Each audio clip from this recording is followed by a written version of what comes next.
Dr. Taştan, thank you very much for being with us. Thank you. Are you having a good time in the city in Barcelona? Yes, I have enough time. Actually, I have been here more than 10 years ago, but of course I forgot most of the places, and then we have chance to visit some of them again. Thank you. And also work a bit and do your lectures and be in the Congress. Tell me, first of all, why did you develop an interest on noses and rhinoplasty? When I start ENT residency, so I just realized that two different areas are too much. I mean, ear, nose, throat, they are totally different. And then this is a simple philosophy. I always believe that it's better to be specialized in one thing. And then when I think about nose, there are many variables, and many surgeons trying to do something better, but still they are not satisfied. Then that idea was attracted me, and then I just tried to be specialized only in one field. Maybe more than 20 years I'm doing only functional and aesthetic nasal surgery.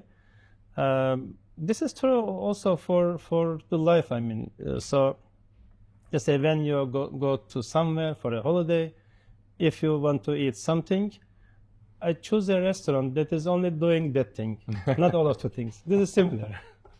Exactly. You were talking about functional surgery too.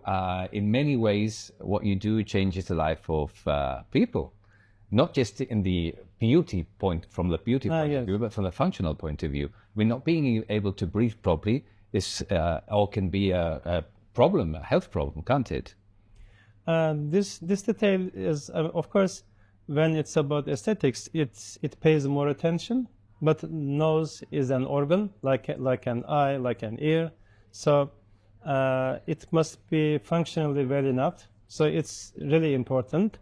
It has many functions, probably, as you know. I mean, filtering the air, humidifying it, and changing its temperature, etc., etc. So this is an organ. So as a human being, we are trying to add some modifications to feel ourselves better. I mean, aesthetic is not a natural thing we are trying to change, but maybe in 100 years, I mean, so there is such an expectation, and if we are trying to change the shape, I mean aesthetics, then at one hand function, at the other hand aesthetics, and we cannot decrease the function to have a better aesthetics. I mean, so when we are planning to do something, it must be first as an organ good enough, then accordingly shape the nose, let's say, according to the facial features, etc. Mm-hmm.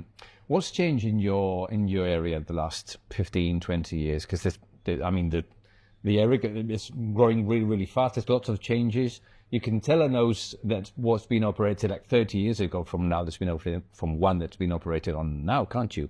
Because there's been lots of changes. Yes, you're right. So actually, this answer depends on which window we are looking from.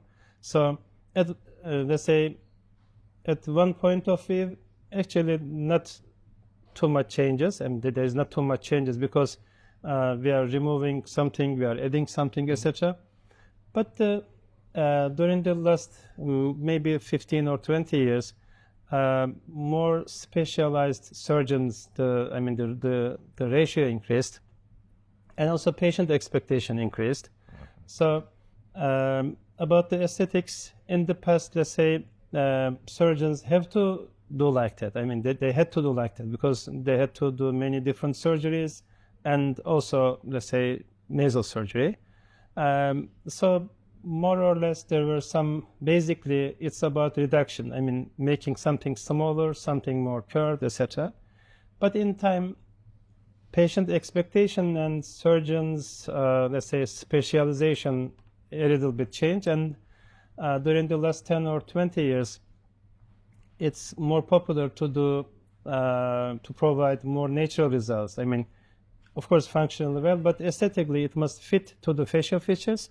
It must be seen natural. I mean, as if it is not operated. If you see a nose and then you are thinking that, yes, she is operated, but really nice result. It's not a good result because you already realized it.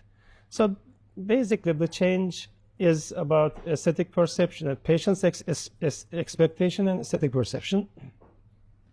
And the other detail about the techniques. Actually, we are trying to, many colleagues may be trying to mention that some instruments change, etc. But actually, there is not too much change. Some electrical instruments we are using, but it's also another point of discussion because, let's say, there are advantages of such instruments. There are disadvantages of such instruments. Yeah.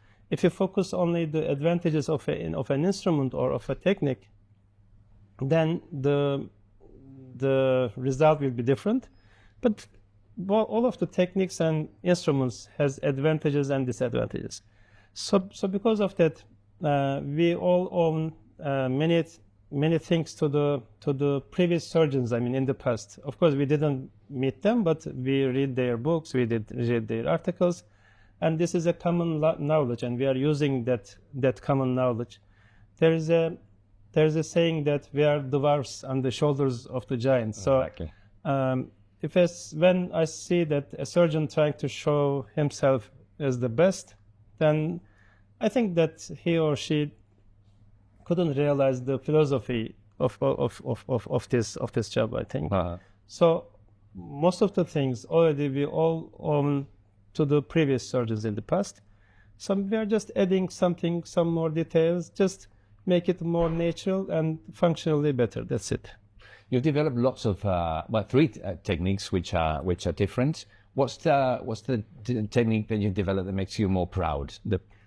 Yes. So I had a chance to develop 3 different techniques. 2 of them about function, let's say septal perforation repair or nasal valve surgery. But the most popular one is about rib cartilage carving.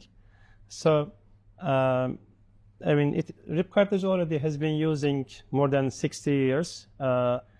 But there are some problems, but this may be due to technique itself, maybe due to misunderstanding of the surgeon, the technique, because it's all about equilibrium of forces affecting the rib cartilage. So at the operating table, you reconstruct a good skeleton, but it is straight. But at postoperative period, it tends to warp, bend. So it's a problem for us. So when I focus to think about it, you can carve the rib cartilage in 3 different planes. Of course, this is a medical terminology. I mean, axial, coronal, and sagittal plane, let's say. So we need straight grafts. So when we use the cross-section of the rib, then the rib tends to preserve its shape. It means, think a slice of cartilage, let's say 1 millimeter in thickness. One surface of the cell groups are in continuous at the other surface, so they are neutralizing each other. Also, rib cartilage has an interesting structure. Its center is different, periphery is different. So the central and peripheral cell groups are also in equilibrium. So it really preserves its straight form because of these equilibrium of forces. So actually, the rib was already there. I didn't do anything actually. I just think about it and cut it like that. And the explanation is this. So some of my friends asking me, why didn't you call it Taştan's method, etc. This is not Taştan's method. This is rib's behavior, and that was already there. But you had to think of it. You had to, you had to put it into the patient. You have to see that it was working. I mean, it's a lot of process. I mean, there's also lots of value in that. You also specialize in secondary rhinoplasty. Sometimes it just happens because the patient doesn't like the result. But in many cases, it happens because some surgeons don't do their job properly, or they make mistakes, or things happen that maybe we couldn't see before, no? So I think it's another complication to operate on a nose that has already been operated on.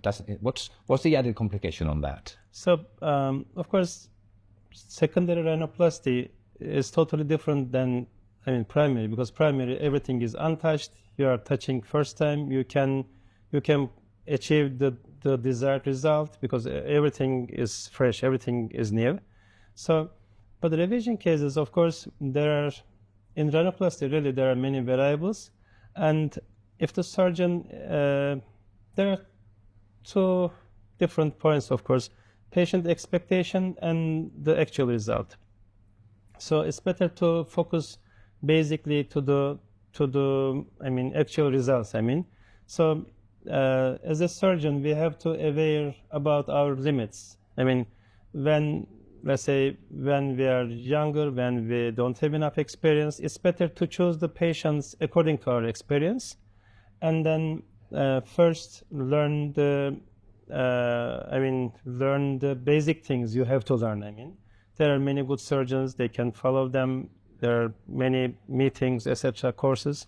So first, as a surgeon, we have to know our limits. So accordingly, we have to touch the patient. Yeah. Also, after some time, also our mind may mislead us. After doing some, let's say, few surgeries, we are thinking that now I'm already experienced, now I can do more, let's say, difficult ones, etc. Then the problems start, because it's better to go step by step as a surgeon. The other detail is, of course, there are many surgeons and many different experience levels, but all of us have egos, and we are thinking that we are doing the best. When we focus, or we don't aware this idea at subconscious level, when we start that we are already